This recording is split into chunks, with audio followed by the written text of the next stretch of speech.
Rochelle, Sarah Macha. Sarah Macha, bonjour.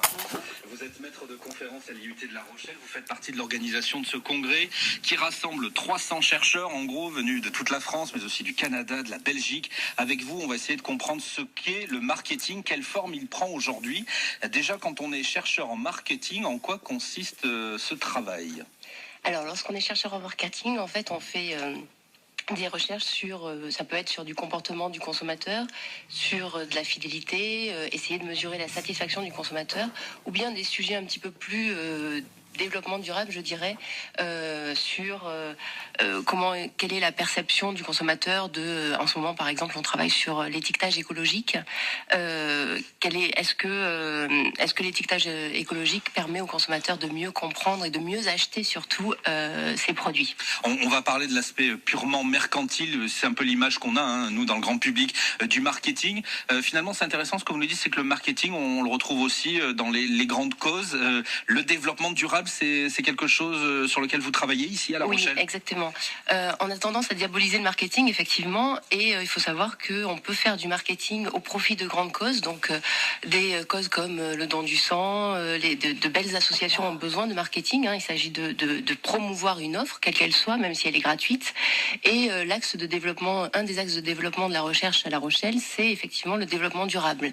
Et donc, une des recherches récentes que j'ai fait avec des collègues de l'IUT et de l'Institut de gestion porte sur l'étiquetage écologique. Vous savez, ou peut-être pas, que l'ensemble des produits vont devoir être étiquetés pour connaître leur impact sur l'environnement en termes de consommation d'eau, d'émissions de CO2, etc. Donc ça veut dire, c'est un peu les étiquettes qu'on a sur les frigos, par exemple. Exactement. Quand on est dans les magasins, on va avoir une espèce d'échelle comme ça. Exactement, sur tous les produits de grande consommation. Donc nous, on a fait ça l'année dernière sur la baguette. Effectivement, la baguette de pain. La baguette aura son étiquette. Exactement. Donc c'était une recherche qui nous a été, entre guillemets, commanditée par la Chambre des métiers l'année dernière.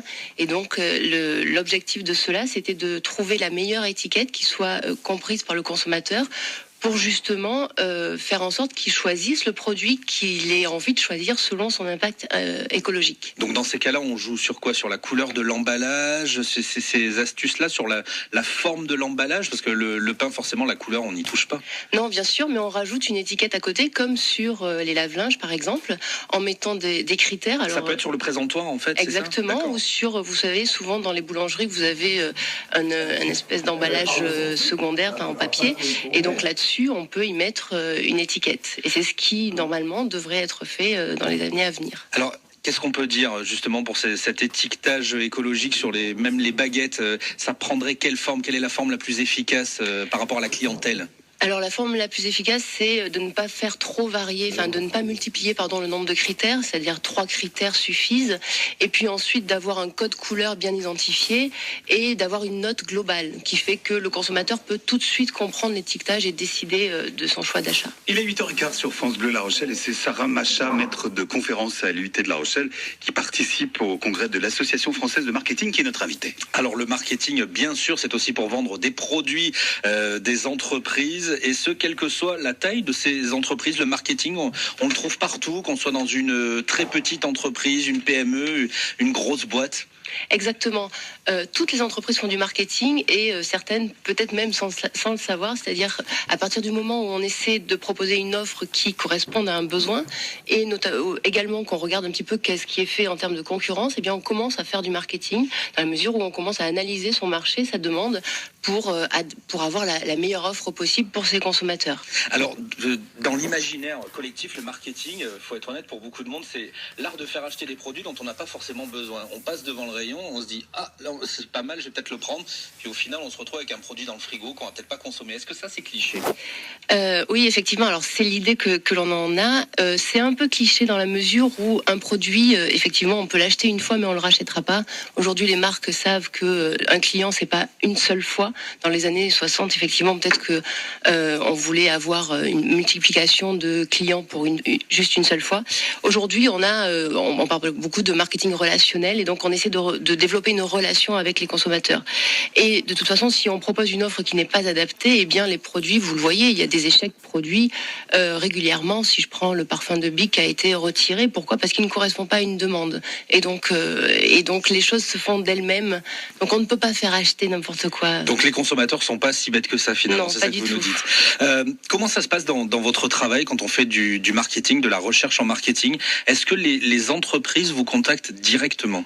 Alors, les deux peuvent se passer, c'est-à-dire que soit ce sont les chercheurs qui ont un thème de recherche qui vont essayer de trouver des entreprises qui ont ces problématiques-là, soit comme je vous en parlais tout à l'heure, par exemple sur l'étiquetage écologique de la baguette l'année dernière, c'est la chambre des métiers, qui est venue nous chercher pour mener cette étude. C'était une étude qui était dans le cadre d'une étude lancée par le ministère de l'écologie, justement. Un petit mot d'Internet et des fameux réseaux sociaux. On les met à toutes les sauces, mais c'est normal. Eux aussi sont devenus incontournables. Le marketing se retrouve bien sûr sur ces réseaux. Oui, exactement.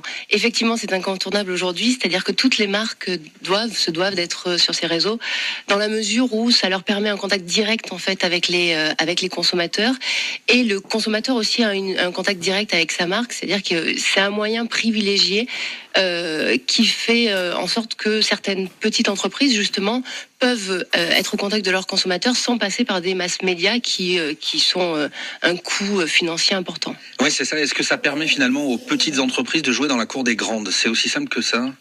Ouais, c'est pas aussi simple que ça, mais ça permet à ces petites entreprises d'être visibles. Et quand on parle de réseaux sociaux comme Facebook, c'est d'être visible de manière nationale, internationale. Donc effectivement, oui, un petit peu. Un dernier mot sur le marketing. Quand vous conseillez les entreprises sur la présence dans les réseaux sociaux, qu'est-ce que vous leur dites ? C'est-à-dire, déjà, il faut créer un poste, quelqu'un qui s'en occupe tout le temps ? Oui, exactement. Donc on parle beaucoup en ce moment de community manager. Effectivement, il sert à rien d'être sur les réseaux sociaux et de ne pas animer ces réseaux sociaux. Donc le conseil, c'est d'être sur ces réseaux, mais aussi de les animer, de réagir par rapport aux commentaires que laissent les consommateurs. Par exemple, imaginons un consommateur mécontent, eh bien, il faut absolument réagir, répondre à ce mécontentement. D'accord, merci beaucoup Sarah Macha. Je rappelle que vous êtes maître de conférence à l'IUT de La Rochelle et que vous faites partie de l'organisation du congrès annuel de l'Association française de marketing qui se tient pour la première fois cette année ici à La Rochelle. Merci à vous. Merci. Vous étiez l'invité de France Bleu La Rochelle en direct ce matin. Merci, au revoir. Il est 8h19 et dans un instant, nous attendons et nous